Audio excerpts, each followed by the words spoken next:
Sport coupe, fun to drive, tapi nggak terlalu liar. Makanya mobil ini diklaim masih enak untuk dipakai harian. Selain itu juga masih irit karena dia full hybrid. Bahkan dia harusnya masih praktikal untuk bisa bawa barang banyak.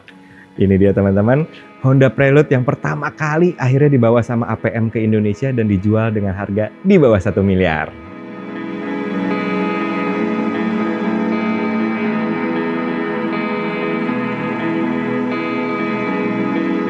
Jadi Honda Prelude itu sebenarnya udah cukup lama vakum namanya. Terakhir diproduksi dan dijual itu tahun 2001 dan pertama kali dijual itu sekitar akhir tahun 70-an teman-teman, yang mana itu adalah generasi 1 ya.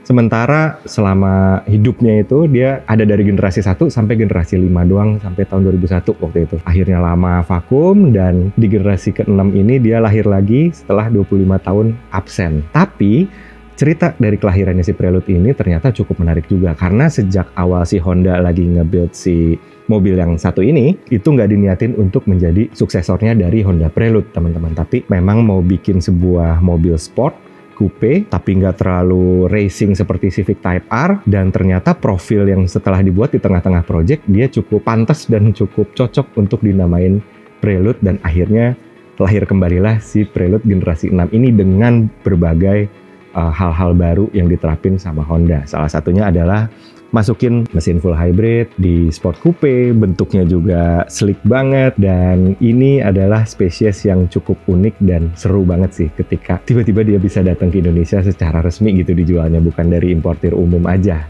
gitu. Nah, walaupun bentuknya kayak mobil sport gitu ya, tapi dia diciptakan bukan yang bener-bener untuk gila banget performa teman-teman. Jadi jangan berekspektasi seperti Civic Type R, tapi dia sedikit lebih jinak, tapi di lain sisi dia itu tetap didesain untuk fun to drive, untuk punya agility yang bagus juga, karena secara dimensi dia juga memungkinkan untuk melakukan hal itu teman-teman. Karena si wheelbase-nya nggak terlalu panjang, tapi lebarnya lumayan gitu ya, jadi untuk nempel di tanah, ini mobil harusnya bisa punya handling yang seru banget.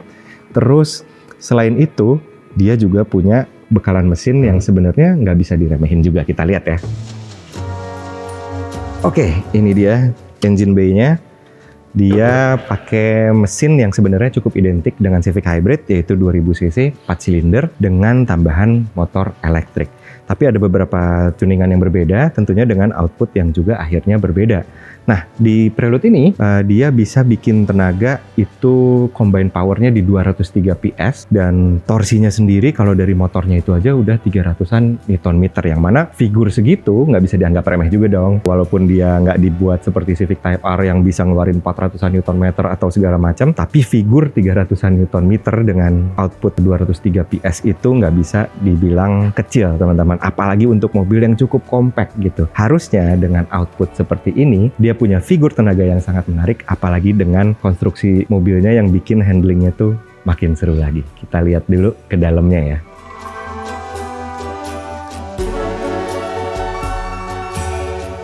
Selain itu, Prelude juga dilengkapi dengan fitur S Plus Shift yang mensimulasikan perpindahan gigi supaya respons throttle kerasa lebih hidup dan driver makin terkoneksi dengan mobil ini. Termasuk ada rev match-nya juga, jadi seakan bukan pakai transmisi EasyVT. Soal pengeremannya, bahkan Prelude juga cukup serius dengan dibekali rem Brembo dengan kaliper 4 piston dan 2 rotor yang warnanya kontras sama badannya.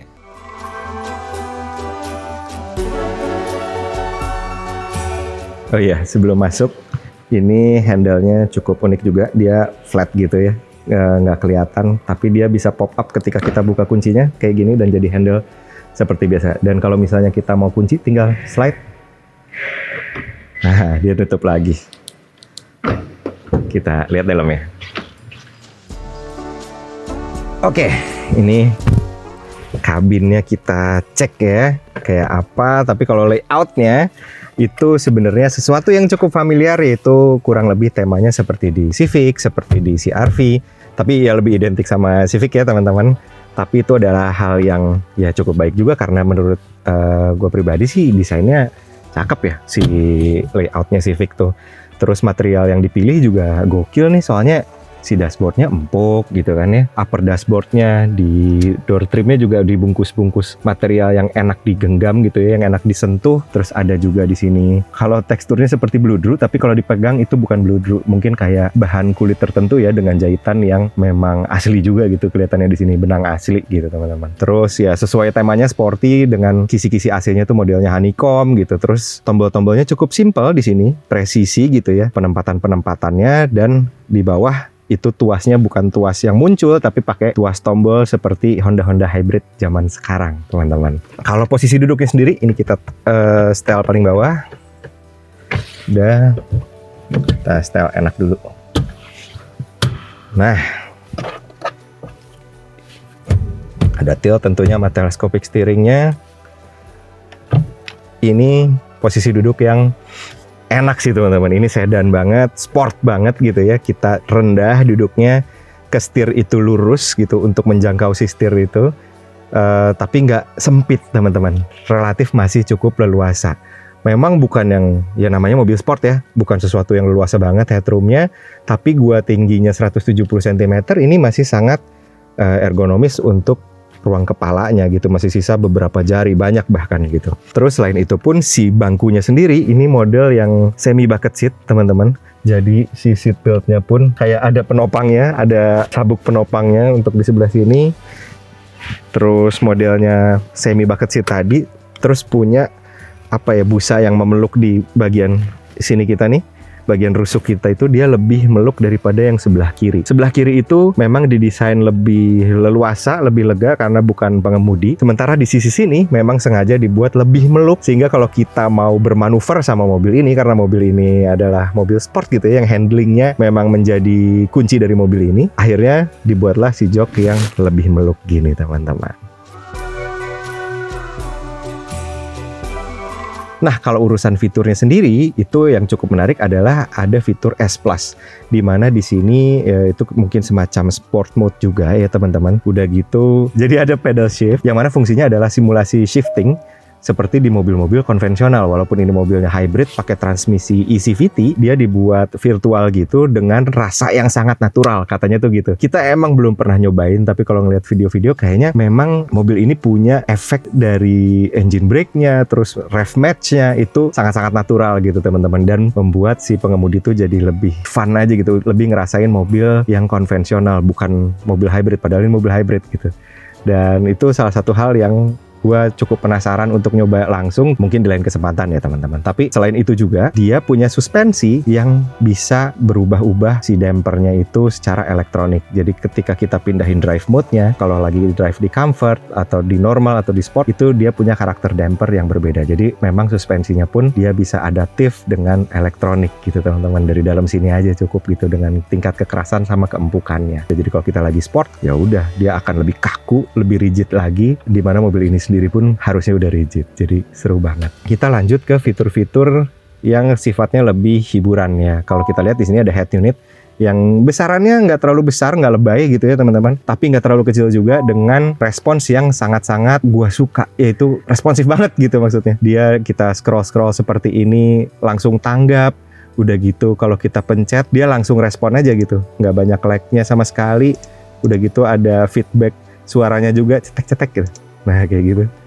Jadi enak aja gitu untuk mencet-mencet yang ada di sini. Terus di sini menunya banyak banget, tentunya ada Android Auto, Apple CarPlay, di sini juga ada energy flow-nya. Banyak lah macam-macam hal yang bisa menginformasikan si pengemudi. Dan tentunya mobil ini juga udah lengkap sama yang namanya Honda Sensing gitu. Walaupun ini mobil sport, tapi isinya udah lengkap kayak adaptive cruise, udah gitu LCAS dan kawan-kawan, tentunya semua udah ada di sini.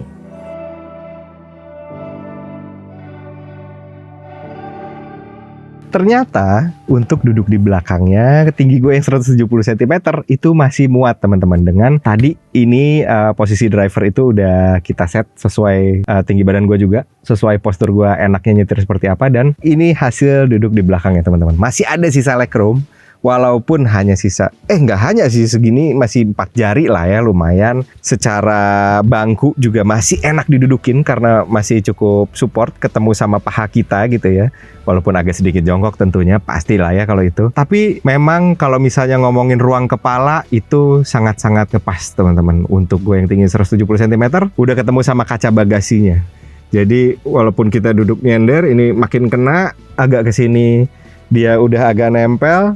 Dan kalau misalnya ngerem mendadak, tinggal ngejedot aja ke sebelah sini teman-teman. Jadi emang mungkin peruntukannya bukan untuk orang-orang dewasa dan perjalanan jauh, tapi kalau misalnya mau hanya di dalam kota ngangkut teman kita yang segede-gede gini masih bisa teman-teman, apalagi kalau sebatas anak-anak. Cuman memang ruang visibilitasnya tuh sangat-sangat terbatas, udah pasti ada kaca memang, cuman hanya sedikit. Kita pun harus agak ngolong sedikit gini karena kehalangan ini sebenarnya kepala kita gitu. Tapi di lain sisi ya masih oke sih untuk sebuah sport coupe ya teman-teman. Dia bisa dipakai berempat, jadi istri juga kayaknya masih oke lah ya ketika masih nanti nggak bisa bawa anak-anak, di sini bisa teman-teman gitu. Sampai seenggaknya sampai SMP kalau anaknya nggak jangkung-jangkung amat masih bisa dibawa.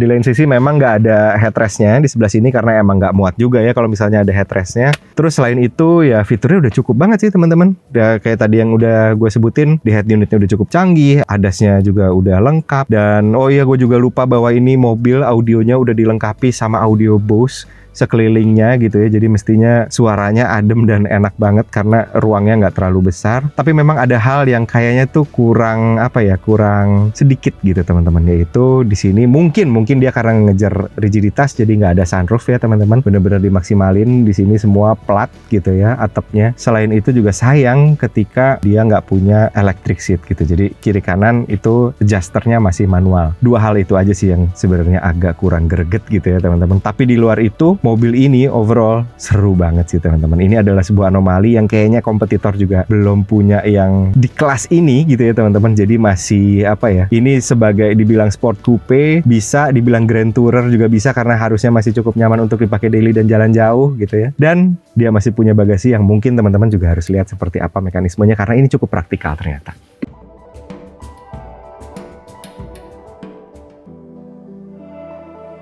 Oke, sekarang kita lihat bagasinya. Nah, jadi dia kacanya tentu ngebawa. Jadi si panel bagasinya ini emang gede banget teman-teman, panjang ke arah sana. Karena kacanya juga keangkat semua. Dan membuat si ruangnya itu jadi benar-benar ekstra. Untuk ukuran sebuah coupe, ini dia cukup praktikal dan sangat-sangat akomodatif teman-teman. Jadi mungkin yang pertama nih kalau misalnya semua kursi dinaikin, dipakai, kita masih punya sisa ruang bagasi seperti ini walaupun nggak terlalu besar dalam artian nggak terlalu dalam, tapi ini ukuran yang masih sangat-sangat cukup gitu si trunk yang segede gini nih. Terus masih ada separatornya juga yang bisa kita buka seperti ini untuk naruh beberapa barang gitu ya di kompartemen-kompartemen ini. Terus kita juga bisa taruh barang di sebelah situ dengan kondisi terlipat seperti ini gitu, misalnya kayak bola-bola buat olahraga gitu ya, kayak bola basket, bola sepak segala macam bisa kita taruh di situ. Kalau kita tutup lagi dan kita mau perbesar dimensinya, ini masih bisa kita ratain karena ini kebagi 60-40 juga anyway pelipatannya, dan dia full rata lantai. Jadi kita bisa masukin barang sampai ke sebelah situ teman-teman. Kalau kita tadi lihat fotonya, foto advertisingnya gitu ya, dia bisa masuk 2 tas golf teman-teman dan 1 papan selancar. Jadi nggak bisa dibilang kecil sih teman-teman si kapasitas bagasinya sendiri. Dia udah sangat-sangat akomodatif dan kalau buat hari-hari kita bawa barang ya nggak khawatir juga. Jadi ini sih kayaknya mamah pasti oke. Mungkin Prelude ini bukan sosok yang bakal jadi pilihan semua orang di era serba crossover atau SUV gini. Meski begitu, menggabungkan format sport coupe, full hybrid, dan masih praktikal untuk dipakai harian adalah konsep yang sangat-sangat menarik. Apalagi dengan harga yang masuk akal. Paling nggak, semangat dan passion terhadap jenis mobil kayak gini bisa bangkit lagi di tengah arus mobil yang sedang itu-itu aja. Menurut teman-teman, kira-kira si Prelude ini sip apa skip sih? Silahkan diskusi di kolom komentar. Terima kasih udah nonton Autofan Indonesia.